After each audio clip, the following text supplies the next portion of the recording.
Hello, everybody. Welcome to Relatable Stories. It's a beautiful day, May 16th, the day we celebrate the boy child.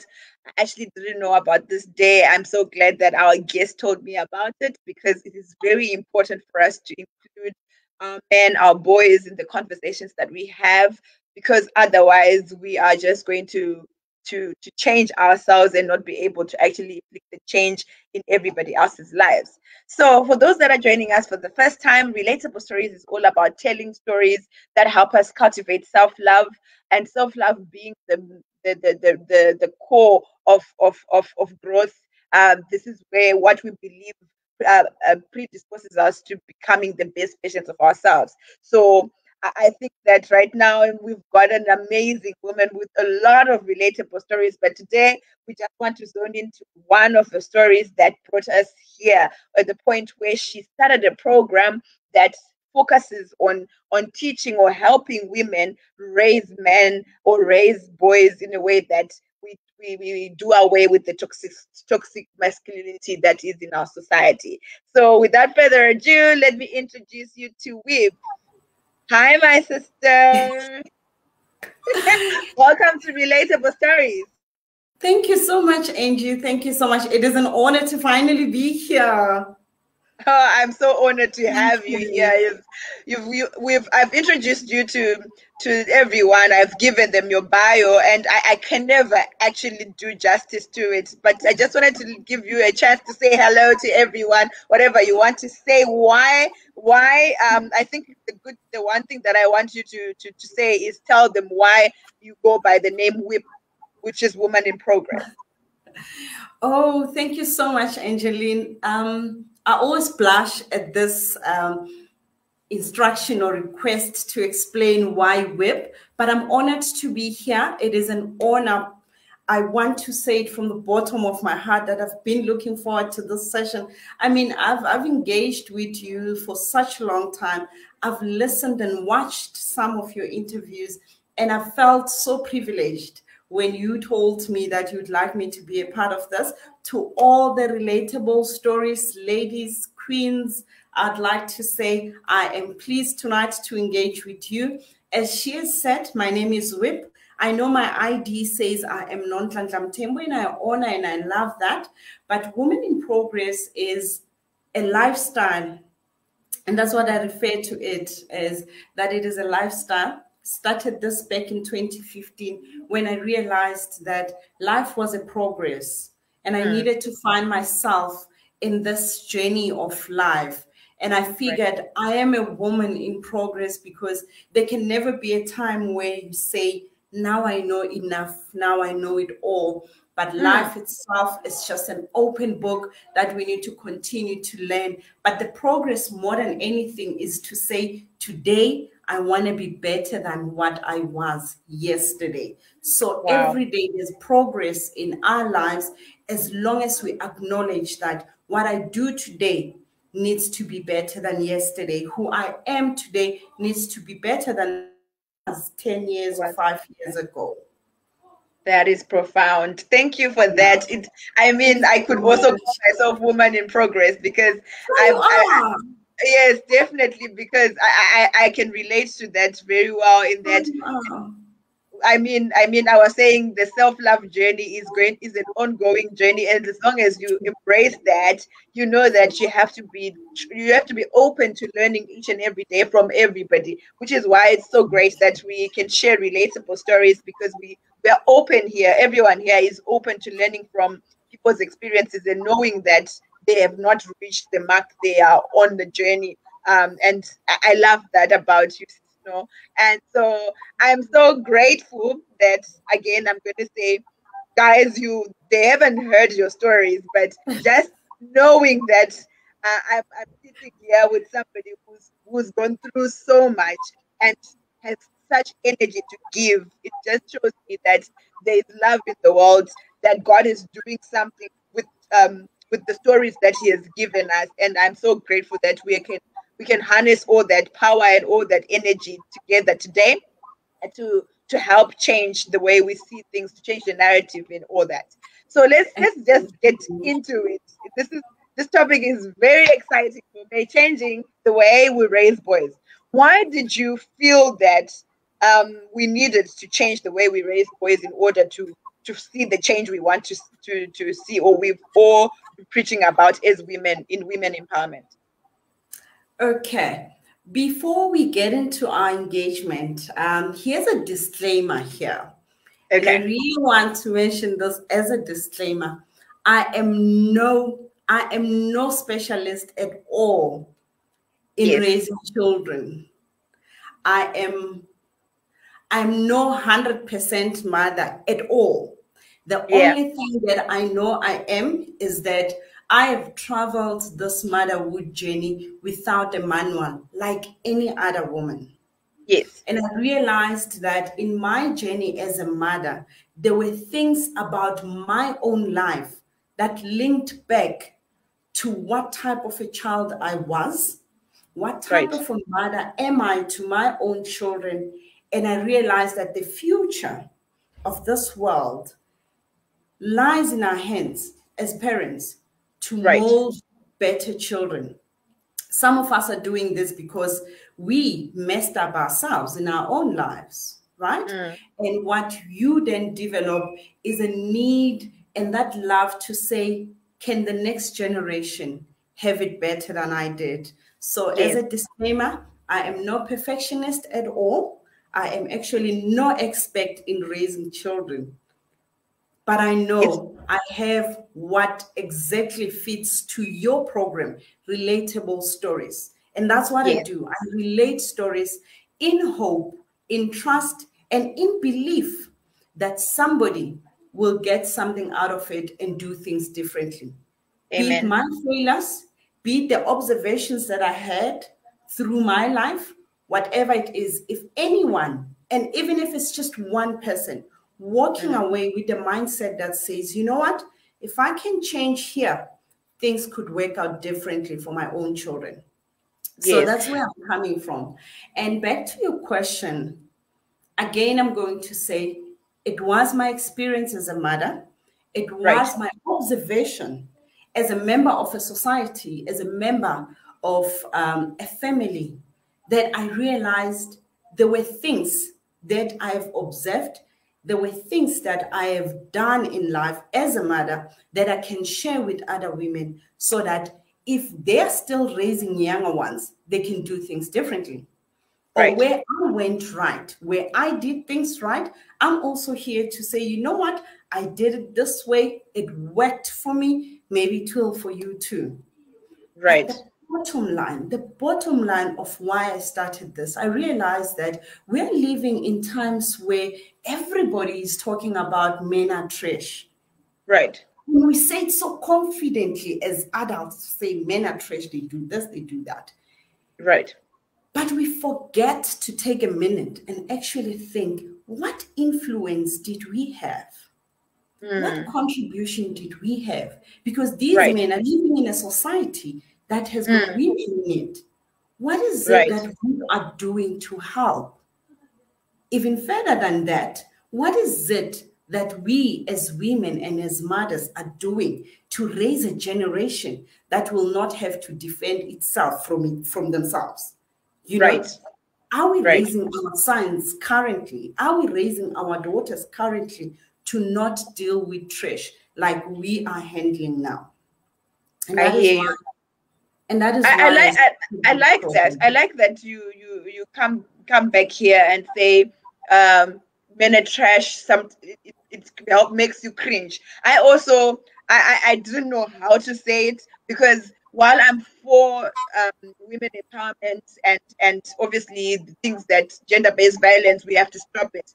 I had a problem with labeling every man to be trash because I've found that in my community and in my space, there's men that actually are for women, are feminists and all that. So I like that you say you bring it back to us as women to reconsider those words and see what our part in creating, men that then become trashy, and take responsibility before Yeah. it gets to that stage.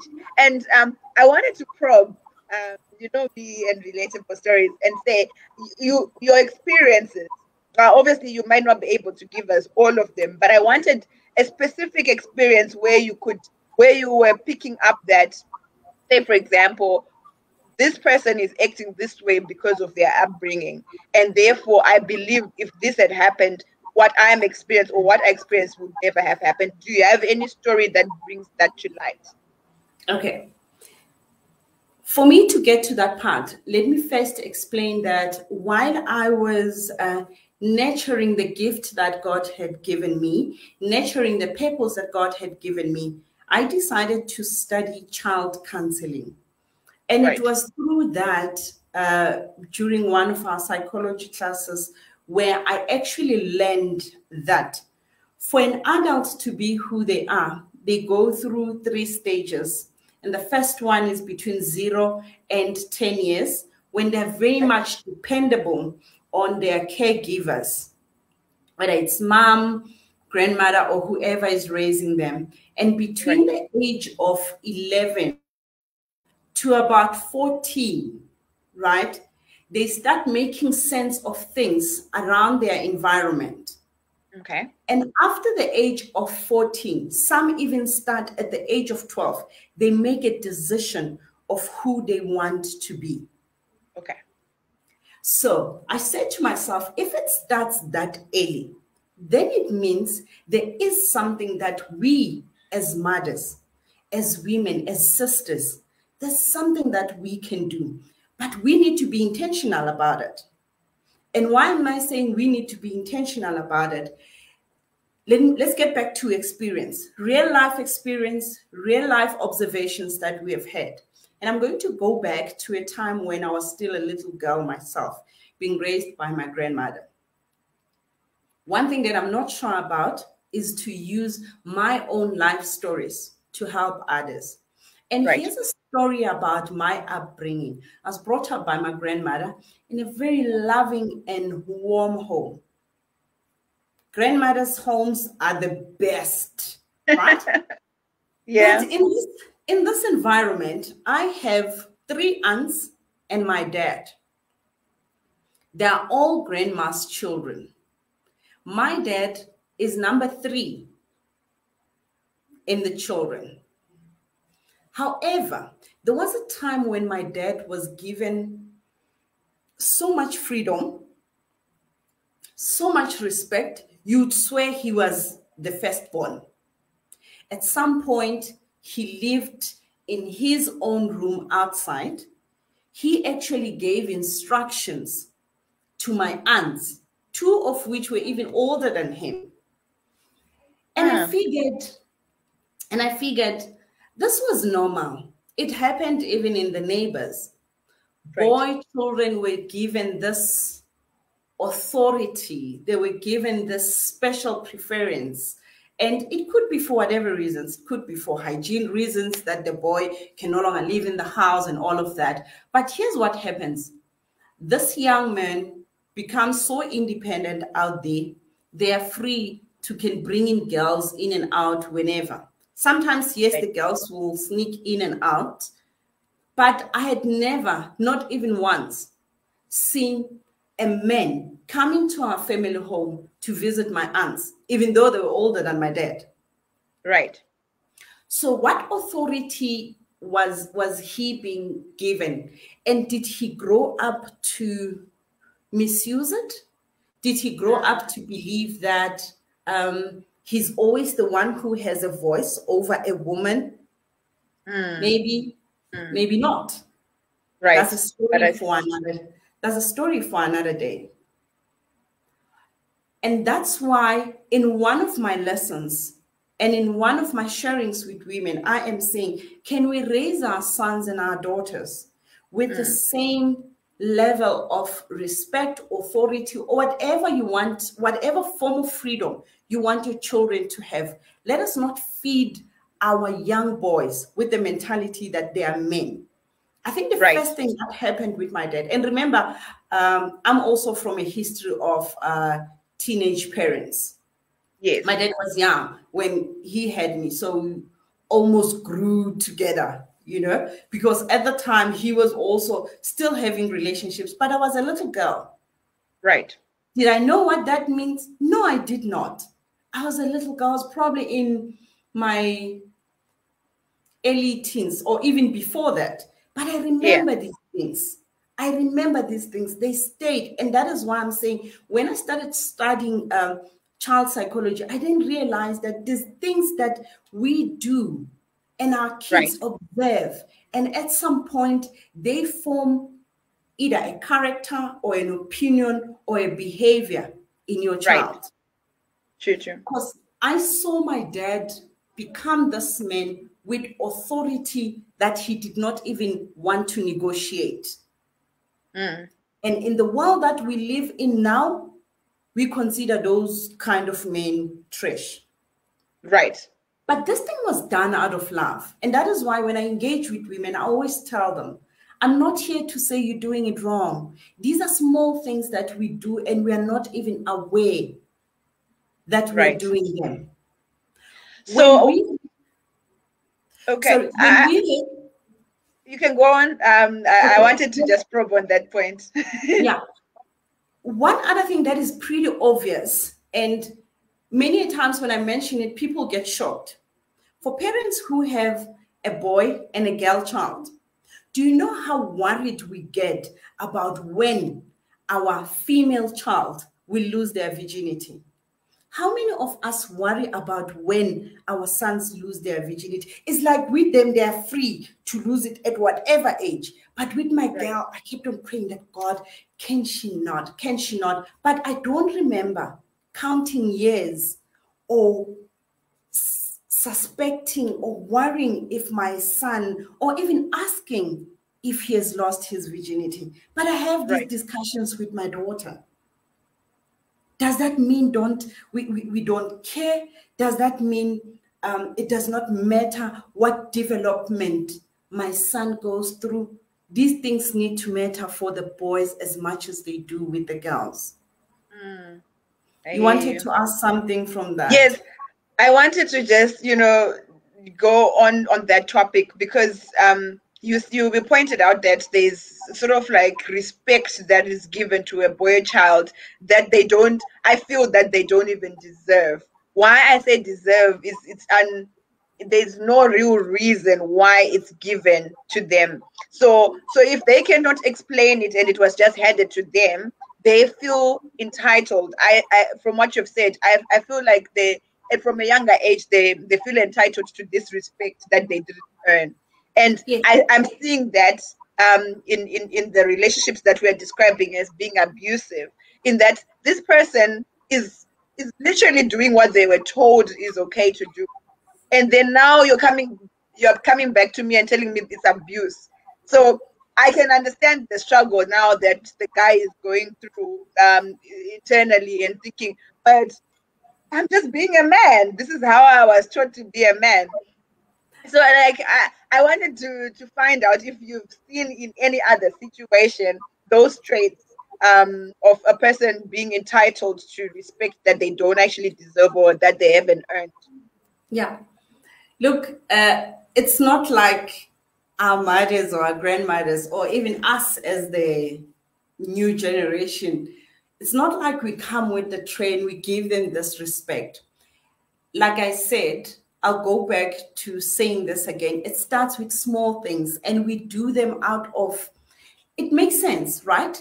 In a family where there's boys and girls, for the girls to be the one preparing food. And during that time, in the afternoon, as a girl, you need to be conscious what time you get home because you need to prepare supper.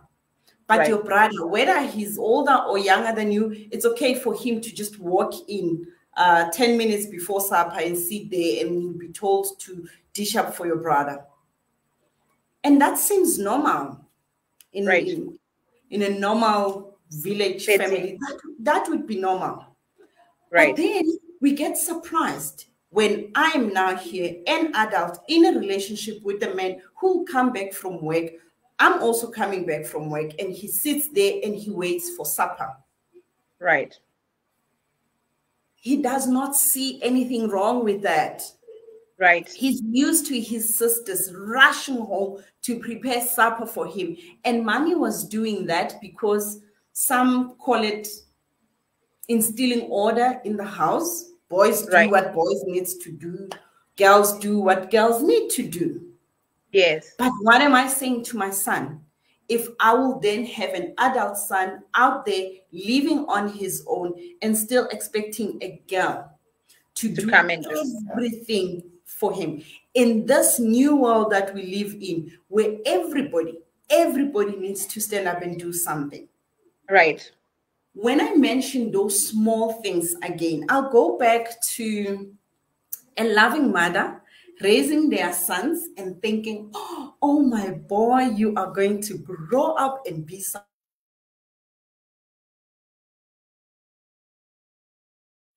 Oh, we've lost you, Whip. Can you hear us?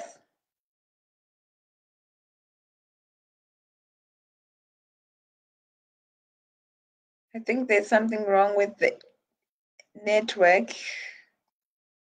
Whip, can you hear us? I'm just going to look at the comment section while Whip is fixing whatever is going on their side. We have someone who says, totally agree. Let's watch what we say to little boys. I think I'll just echo that as well, because from what Whip has been saying, I can see a whole lot of issues that come from what we have been we're doing as natural. And I think one issue that I've picked up is, just the generational gap, because some things that were acceptable when we were growing up, or when I say when we were growing up, but when our mothers were growing up, right now they don't actually work, because times have changed. Like Notlisa was saying, now everyone needs to work. Now everyone needs to do something. We need to help each other. And we cannot change one thing and leave the other. For example, if we are going to say men need to help their wives in the kitchen, they need to be proactive. We need to normalize men helping women as they grow up. We cannot teach them that the girls do the chores, the girls do the cooking, they can do whatever they want, and expect them to just have the mindset of a helper when they get married. I don't know what's happening with the Whip now, but I hope she can join us. While we wait for her, thank God she had shared a few things with me that I will read. These are pointers on how we should raise men. So she says here, he won't be just your son forever. The way you met your love, someone's daughter awaits to meet a man in him.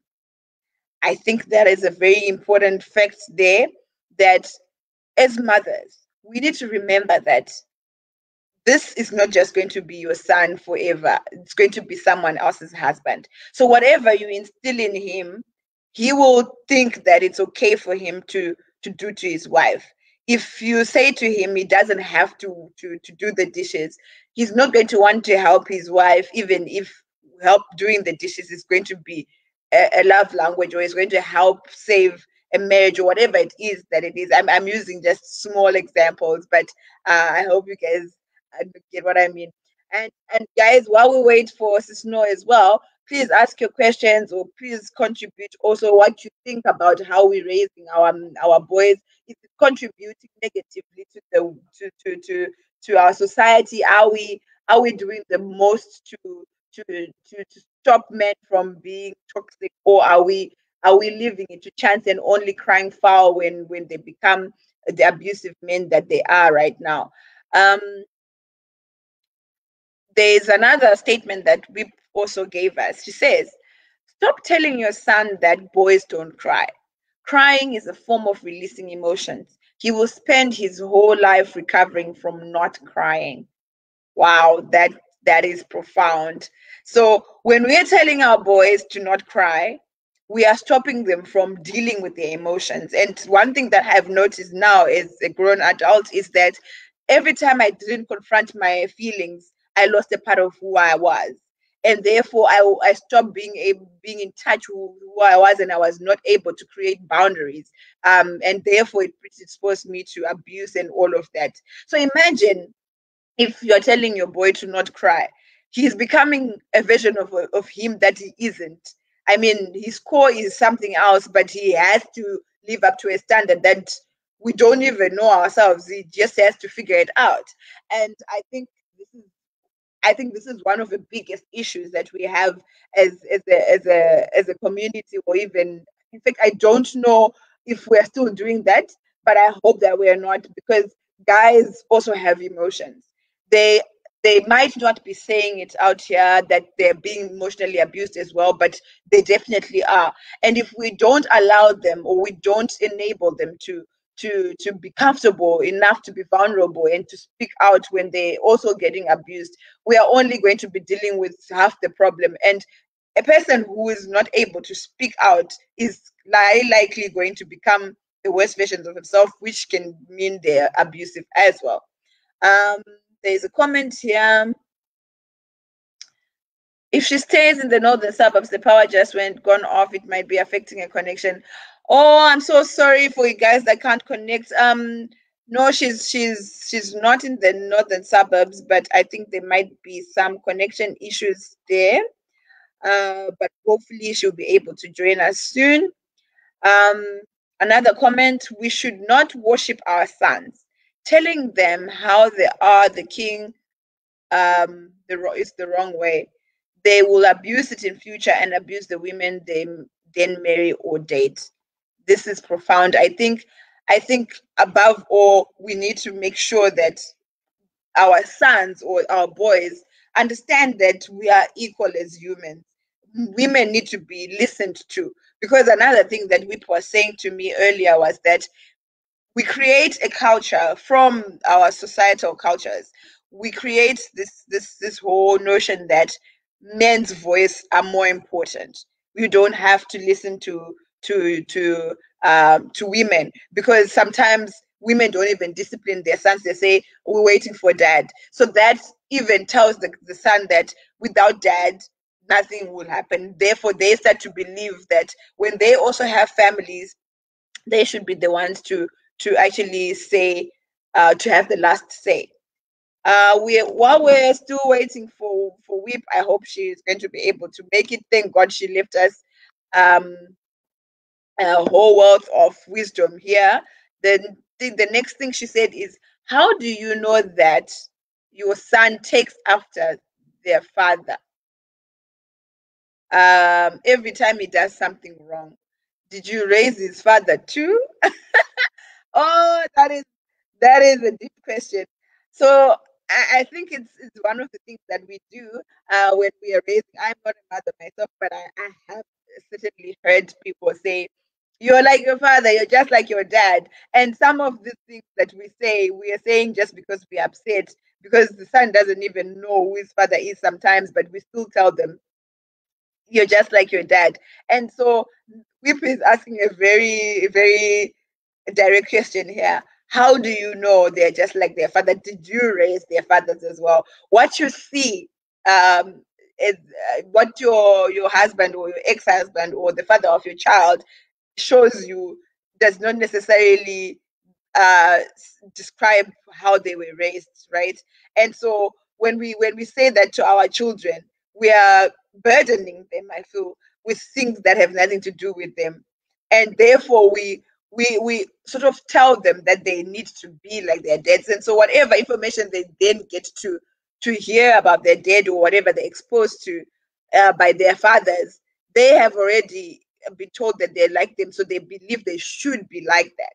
I don't know what you guys think about that question, but I think if we continue to ask ourselves those things when we are upset, we will sort of stop ourselves from saying these things that are just going to break our men instead of building them up. Whip also says, mothers, stop describing men to girls based on the ones who left or hurt you. Describe men to girls based on the ones you raised. Oof, I like that one. So if you're going to be raising a boy, you have to have the other woman in mind. It's not going to just be about you. This is what I'm hearing from this statement. It's not going to be just about you. It's going to be about this guy when he's married. Is he going to be treating his wife the way that I would want a man to treat me? Or am I raising a man who's going to treat my daughter-in-law the same way I was treated? And so, in that same token, we have to manage our girls' expectations. We have to not create monsters for our girls, because if girls are going to be fearful of the men in their lives, they're not going to be vulnerable, and therefore communication is going to be broken, and brokenness will continue. Girls need to know that men can be good. Girls need to know that men are just like them, humans that also hurt, that also have feelings, that needs to be understood, right? And therefore, if they are not given or nurtured in the right way, they can also be broken, just like women can be broken. And so, toxicity is not something that someone chooses, but some people are predisposed to it because of certain environmental factors or their community, etc. So I feel that what Nono is trying to say here, Whip is trying to say here, we need to describe men to girls based on how we raise them. So if we're always going to be saying something about men to our girls, it has to be what we do. I'm really liking the statement. I don't know how else to explain it. I think we would have done it more justice, but I'm just trying here, guys. Help me out. But yeah, she's got another one. She says, Mom, you are not the one to decide which of his previous girlfriends is worthy of being Makoti. Whoever he chooses will be his wife first, and then you're Makoti. At some point, you will be secondary. I don't know who heard that, but I really, really heard that. Uh, Mom, you are not the one to decide which of his previous girlfriends is worthy of being your Makoti. Whoever he chooses will be his wife first, and then your Makoti. At some point, you will be secondary. Whew, word. I feel that this word is for mothers that have failed or are failing to let go of their sons because they still want to have the first place in their hearts. And I think that what Whip is trying to say is you have to raise your sons knowing that one day you will become secondary, because he has to be able to put his wife first. And therefore, we can't be the ones choosing the wife, because this a marriage is between two. And you cannot go into a marriage with your son, no matter how close you are, no matter how much you love them and how much they love you. You as a mother needs to be able to take the back seat, because the one who's in the front seat is his wife. And I think it has to start when we are raising them when they're young. Just knowing that at the back of your head, you're raising him for somebody. You're not just raising him for you, because he's not going to be just yours forever. You're going to have to invite a woman into your family who's going to be part of his life in a way that you cannot be. Um, Ladies, help me out if you're hearing something else that I'm missing here. I'm just trying to interpret Whip's words here, but she's got a lot of nuggets here. She says, Mom, don't be his father. You are not. Find men in your family and community to model manhood for him. Oh my God, that is deep. So I think as some of us are single mothers, and we try by all means to cover up the things that we feel that our children's fathers would have done. But I think what Whip is saying right now is, even if there is a deficit, that he needs a father, you cannot be the one to replace that. You cannot be the one who can be the father figure, because just by virtue of being a woman, there's so many things that you will not be able to relate to a boy child. So we need to be intentional about finding male role models for our sons, especially when we have we are raising them alone. I'm just going to put up a statement here. I was just having a conversation about this earlier today. We need to change the narrative. The problem needs to be fixed from the grassroots. Amen. We as women have to work together to raise men that treat us the way we are preaching we should be treated.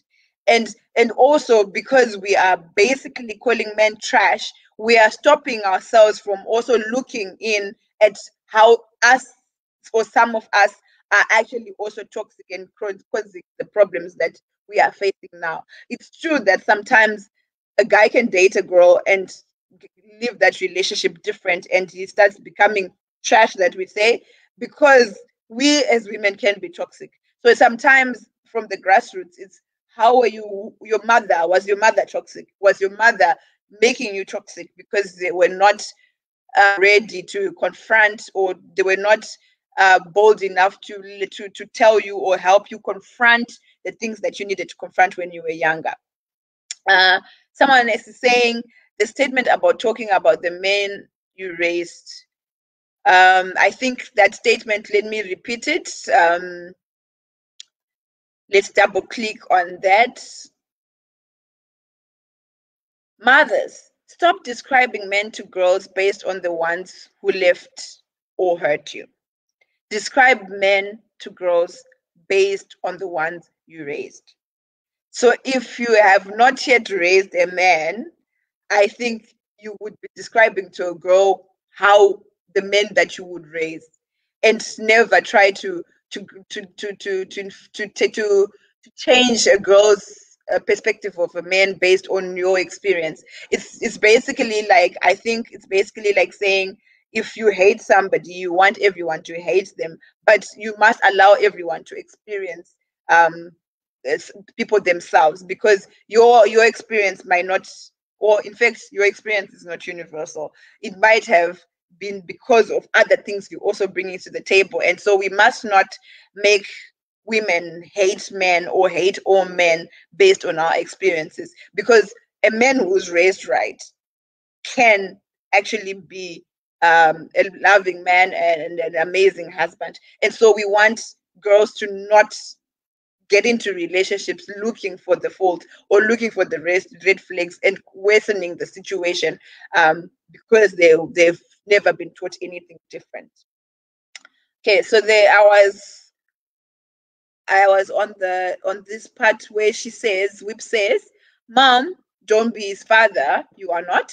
Find men in your family and community to model manhood for him.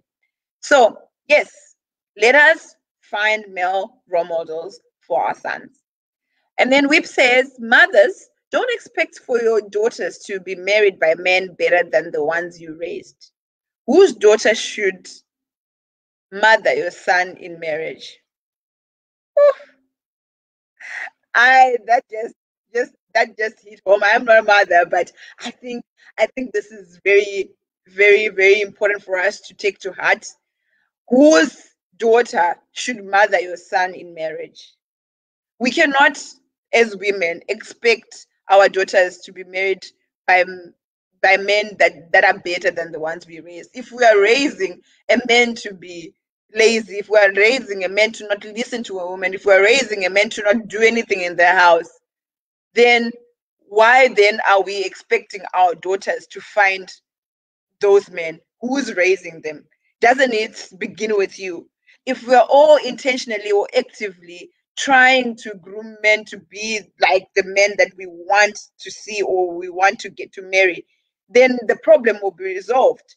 So as mothers, as women, I think we are actually the ones who have the solution to this problem. Instead of talking about the issues when we are being abused or when our daughters are being abused, let's start with our boys as they are growing up, so that they become people that are authentic.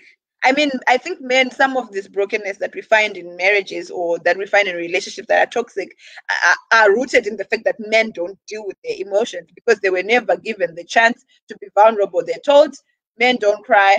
They're told men figure things out. They're told they're kings before they earn it. So they never learn how to be a king. So we need to be able to get our our men or our sons there. Help me out, ladies. What else can we say to to these statements? Someone is saying Bluetoothing girls to hate what you hate. Oh, it's called Bluetoothing. I see. Yes, we cannot ask people, we cannot ask our children to hate because we have hate. Our situations are going to be different. And if we are changing the narrative right now, we cannot continue to endorse what we have lived in the past. We have to have hope. We have to speak positively about what we are doing. And as long as you are a mother, as long as you're a woman, you're going to contribute somehow in changing this narrative. Because if you're a girl dating a guy right now, some of your actions can help change a man. It's not to say you must say I want to change you, but some of the things that you do or some of the principles that you bring to the table can help someone see their error if you're doing it in love. So just like when you're raising a boy, because boys actually believe in the mother's love. I don't know if you guys have seen it. Boys believe everything their mothers say, and because they believe their mothers will never lead them astray.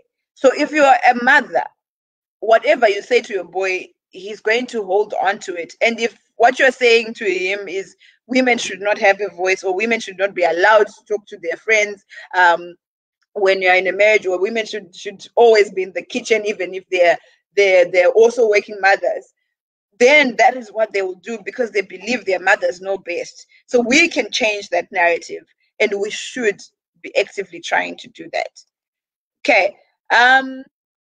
So I think at this point, because I don't think we are going to get Sisno back, I'm not going to try and dilute her messages and over explain what she was saying. Bottom line is we need to be part of the solution in the way we raise our men. I know that I specifically in my story, I believe that there's a lot of authority that our mothers have, because I've seen that my ex was listening to his mom. So even when things are happening that you feel you cannot deal with, you know for a fact that when you talk to their mother, they're going to listen. So women, we have the power to change things. We don't have to wait for our sons to start abusing other women. And even when they do, we cannot condone it. We have to start helping our sons become vocal, become vulnerable, and share what they're going through, because as long as they don't, they will always be broken, and if they're broken, they will hurt others. um there's a comment here: all this is right, but women sort of want to be fathers because most of the times they see holes in their husbands. So I think you are right. I actually have to agree with you, because I feel as women, we have been giving each other the role of mothering in marriage. So we know what we want to see in our husbands, right? But when we raising our sons, we don't fix it. We are busy endorsing what the society or our culture has always been endorsing, but we don't practicalize the issues that we get in our marriages and try to change the way that we raise our boys. Instead, we send our boys off to a marriage when we haven't taught them all these values, and then when they get married, those things start to come out, and we expect our makotis to now play the role of mother and get your sons to be the best versions of themselves. But Makoti is not supposed to be mother. Makoti is just supposed to be wife. And because it's happening as a chain reaction, the fixing is not happening. No one is fixing things. We are just breaking things and expecting someone to fix it for us, and then the chain goes. So what we are saying is we have to stop condoning bad behavior. When our sons have treated their wives badly, we have to look at them straight in the eyes and explain to them what they've done and help them heal. We have to be brutal sometimes and not treat our sons like kings if they're not behaving like kings. We have to make them accountable for the things that they're not being accountable for. And we also, as mothers, we have to be accountable for the parts that we didn't do. So if you can see the error that you made as a mother, you don't stop being a mother to your child, and you can continue to give advice, and it's okay for you to have conversation with your grown child and undo or explain what the things that you have learned, because that helps your son also let go of the things that you thought were right. uh, I'm seeing here another comment. It's not right, but when I was still a single parent, I thought no one can teach this boy, but thanks to your platform. Ah, thank you for sharing. It's, I think we also overlook sometimes women struggle. We at that point where you are raising your son, you don't know any better. And I think this is the beauty of relatable stories, that when someone else tells you how they ended up being able to help their sons get, you know, role models, or how they how not getting a role model created problems, you then start to think of these things. But I think naturally on your own, you might not think of these things. And this is why we have, I guess, we have these relatable stories, because they help us look at the issues or the areas that we need to grow, that we can still grow. I do not want to keep going, because as as a woman who is not a mother herself, I think that I might not have enough to share. But I see Whip is trying to join. I hope she can give us closing remarks. Let me try and add it to the stream.